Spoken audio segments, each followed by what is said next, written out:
नमस्कार बच्चों, यहाँ पर आप स्क्रीन पे देख रहे हो। अगर आपने भी कभी इस तरीके से गूगल पे सर्च किया हो तो आपको भी गूगल ने कुछ ऐसा करेक्शन करके दिया हो या सजेशन किया हो। तो यहाँ पर मैंने जो टाइप किया है तो नीचे मुझे गूगल ने मैंने टाइप किया है ईगोनोमिक और गूगल ने उसको करेक्ट किया है एर्गोनोमिक। तो रियल में एर्गोनोमिक ही है बट मैंने यहाँ पे मिस्टेक की है तो गूगल ने उसको करेक्ट किया है। देन जैसे ही मैं विथ टाइप करता हूँ और स्पेस देता हूँ तो गूगल मुझे कुछ सजेशंस प्रोवाइड कर रहा है यहाँ पर कि मुझे किस टाइप का कीबोर्ड चाहिए, track ball, integrated mouse, touch pad, built in mouse, smart and card reader वाला या कीबोर्ड विथ माउस। सो ये सारे सजेशंस गूगल प्रोवाइड कर रहा है मेरे को ऑटोमेटिकली, जबकि मैंने सिर्फ अधूरा वर्ड टाइप किया है तो उसके बाद के ये सारे सजेशंस हैं। उसके बाद एक और एग्जांपल आप देखिए, यहाँ पर मैंने जो टाइप किया है वो बहुत ही कॉम्प्लिकेटेड है, कॉम्प्लेक्स है समझने के लिए। तो गूगल मुझे कहता है कि did you mean search engine optimisation. तो ये गूगल ने कैसे कर लिया, गूगल को कैसे पता चला कि मैं ये टाइप करना चाहता हूँ जबकि मैंने तो कुछ गड़बड़ टाइप किया है। तो गूगल को समझ में आ गई कि मैं ये सर्च करना चाहता हूँ, तो गूगल ने उसको प्रॉपरली फ्रेम किया इस हर एक वर्ड को। देन मैंने एक और एग्जांपल यहाँ पर आप देखिए कि यहाँ पर मैंने टाइप किया GMAL। तो गूगल को पता है कि मैं सर्च करना चाहता हूँ जीमेल, तो गूगल मुझे जीमेल के ही रिजल्ट्स शो करेगा।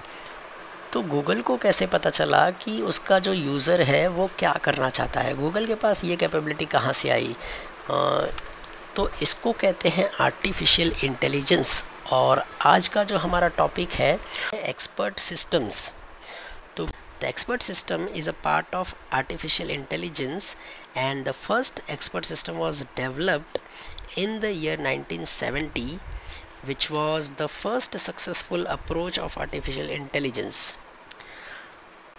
तो जिस तरीके से कोई नॉर्मल ह्यूमन एक्सपर्ट होता है वो जिस तरीके से काम करता है, उसका जो डेटा है और उसका लॉजिकल थिंकिंग प्रोसेस है उसको यूज़ करके वो किसी कॉम्प्लेक्स प्रॉब्लम को सॉल्व करता है, उसी तरीके से ये एक्सपर्ट सिस्टम भी काम करता है।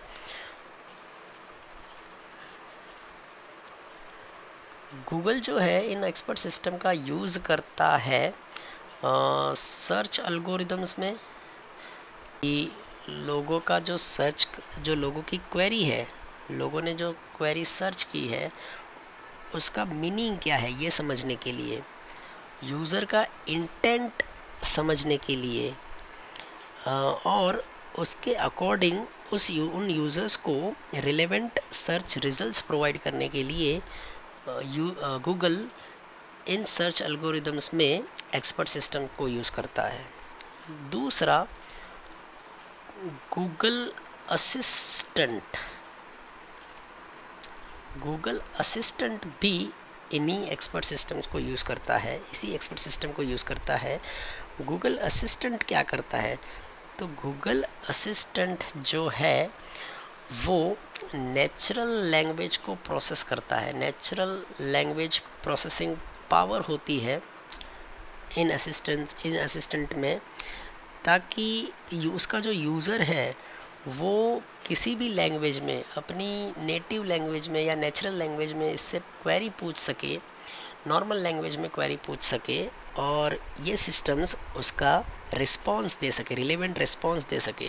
तो नेचुरल लैंग्वेज क्वेरीज जो है उनका रिस्पॉन्स जनरेट करने के लिए गूगल असिस्टेंट जो है वो इन एक्सपर्ट सिस्टम्स को यूज़ करता है। और कुछ ऐसे टास्क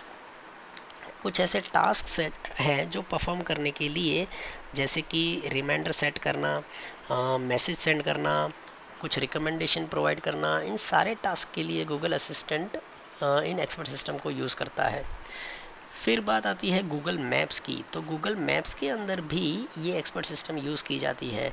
तो कहाँ पर यूज़ की जाती है? तो गूगल मैप्स के अंदर भी ट्रैफिक पैटर्न्स को एनालाइज करने के लिए, फिर उसके अकॉर्डिंग रूट्स को सजेस्ट करने के लिए और real time navigation guidance provide करने के लिए गूगल मैप इन एक्सपर्ट सिस्टम्स को यूज़ करता है। इसके अलावा गूगल फ़ोटोज़ में भी ये सिस्टम यूज़ की जाती है। तो गूगल फ़ोटोज़ में कहाँ पर इसको एम्प्लॉयज़ किया जाता है, तो गूगल फ़ोटोज़ में इमेज रिकॉग्नाइज करने के लिए, ऑब्जेक्ट डिटेक्ट करने के लिए और ऑटोमेटिकली फ़ोटोज़ को कैटेगराइज करने के लिए इन सिस्टम्स को यूज़ किया जाता है। फिर गूगल का एक और प्लेटफॉर्म है एडवर्ड। वहाँ पर भी पॉपुलेशन को देखकर किस टाइप की पॉपुलेशन है, क्या उनकी एज है, क्या जेंडर है, उसको लेकर एक ऑप्टिमाइज तरीके से ऐड टारगेटिंग की जाती है। तो उस पर्पज़ के लिए कुछ स्ट्रेटजीज बिल्ड करने के लिए या फिर ऐड प्लेसमेंट्स के लिए जैसा ही यूज़र का बिहेवियर है उसके अकॉर्डिंग ऐड प्लेसमेंट की जाती है। यूज़र का डेटा कलेक्ट किया जाता है, उसका क्या बिहेवियर है, क्या पैटर्न है, उसके अकॉर्डिंग एड्स जनरेट की जाती है उन पॉपुलेशंस के लिए, उन पब्लिक के लिए। तो वहाँ पर भी ये एक्सपर्ट सिस्टम्स यूज़ की जाती है। तो हमने देख लिया कि गूगल कहाँ कहाँ पर एक्सपर्ट सिस्टम्स को यूज़ करता है। तो मेडिकल फील्ड में ऐसी कुछ एक्सपर्ट सिस्टम बनाई गई है, देन साइंस फील्ड में कुछ ऐसी एक्सपर्ट सिस्टम बनाई गई है, टेक्नोलॉजी फील्ड्स में कुछ ऐसी एक्सपर्ट सिस्टम्स बनाई गई है।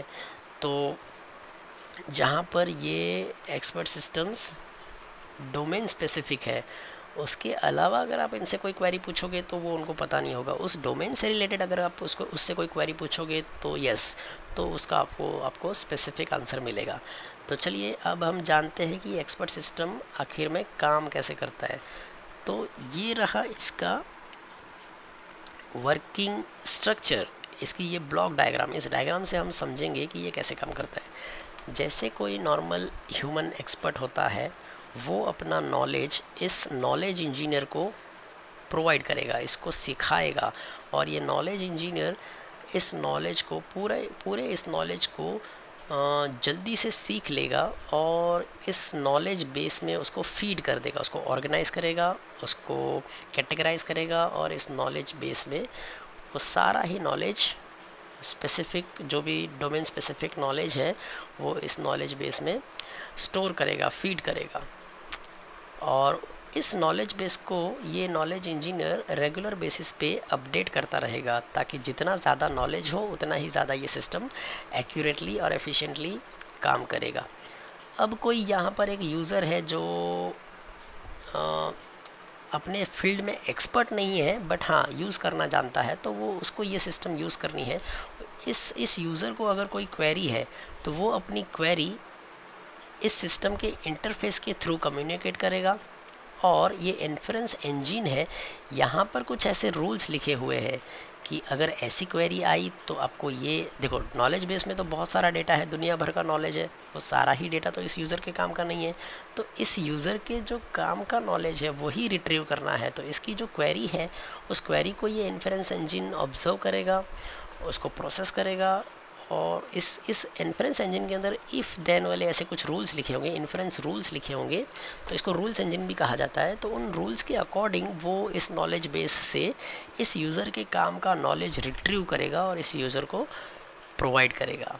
तो इस तरीके से काम करता है ये नॉलेज एक्सपर्ट सिस्टम।